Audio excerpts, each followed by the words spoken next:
Hello everyone, good morning dear students. आज इस video में हम लोग क्लास 7 हिंदी एनसीईआरटी की बुक बसंत से शाम एक किसान, जो कि सर्वेश्वर दयाल सक्सेना की एक बहुत ही प्यारी सी रचना है, इसको जानेंगे। इसमें कवि ने जाड़े के शाम की प्राकृतिक दृश्य का चित्रण किया है। उसे देखकर ऐसा प्रतीत होता है कि मानो शाम एक किसान हो। कवि के अनुसार पहाड़ एक किसान के रूप में आसमान का साफा बांधकर बैठा हुआ है और उसके सामने बहने वाली नदी ऐसे लग रही है मानो किसान के घुटने पर सरकी हुई उजली सी धोती या चादर।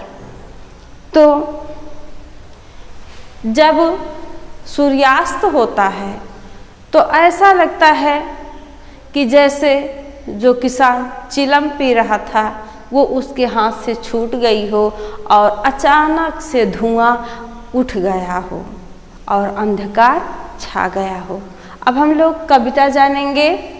इस वीडियो में हम लोग कविता का एक्सप्लेन जानेंगे और इसके पार्ट 2 में हम लोग इस कविता से बनने वाले क्वेश्चन भी जानेंगे।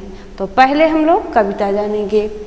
आकाश का साफा बांधकर, आकाश का साफा बांधकर सूरज की चिलम खींचता बैठा है पहाड़, घुटनों पर पड़ी है नदी चादर सी, पास ही दहक रही है पलाश के जंगल की अंगीठी।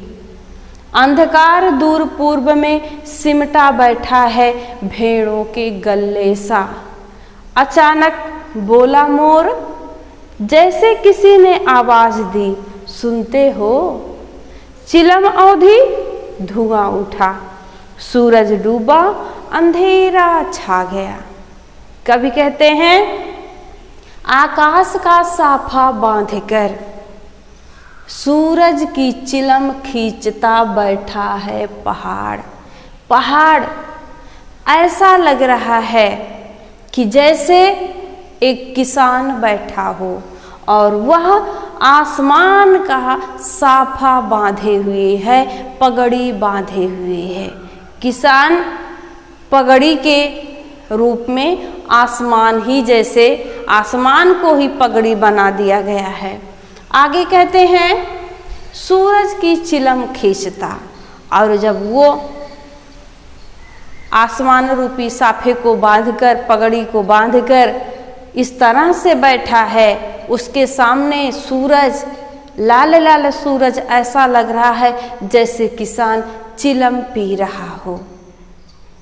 घुटनों पर पड़ी नदी चादर सी, और किसान के घुटनों पर ये जो पहाड़ के सामने बहने वाली नदी है, ऐसी प्रतीत हो रही है जैसे किसान के घुटनों पर चादर सरक गई हो।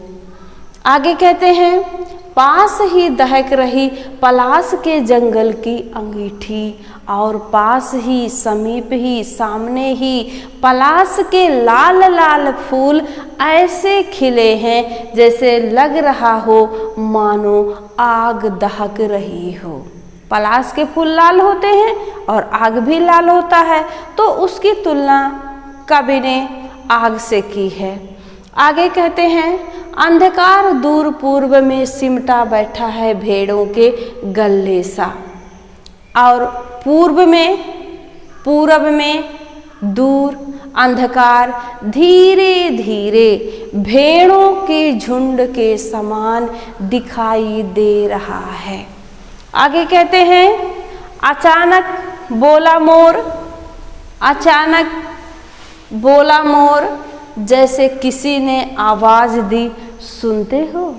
और ये किसान बैठा चिलम पी रहा था कि तभी मोर की बोली से ऐसा लगता है कि मानो किसी ने इस किसान को आवाज दी हो, सुनते हो?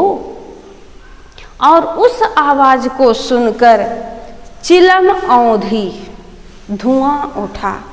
किसान ये जो सूरज रूपी चिलम को सूरज को चिलम बताया गया है, पी रहा था।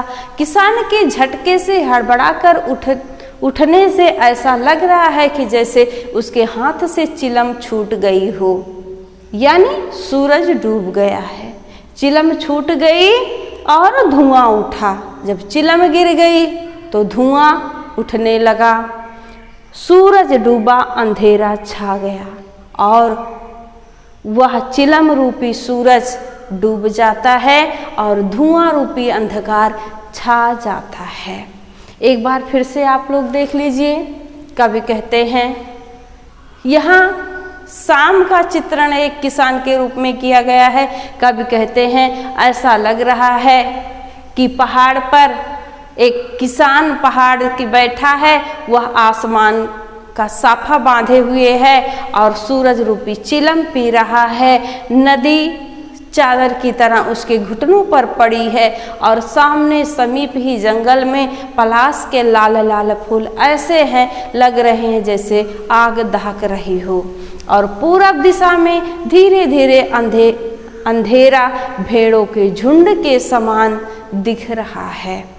किसान ऐसे बैठा ही था, तभी अचानक से मोर बोलता है और मोर की आवाज़ जब वो सुनता है, ऐसा लगता है जैसे कोई उसको बुला रहा हो। सुनते हो उस आवाज़ को सुनकर किसान झटके में हड़बड़ा कर उठता है और चिलम उसके हाथ से छूट जाती है और उसका धुआं उठ जाता है, यानी सूर्यास्त हो जाता है और अंधकार छा जाता है।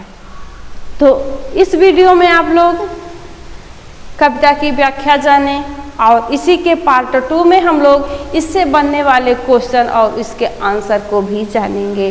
Bye bye.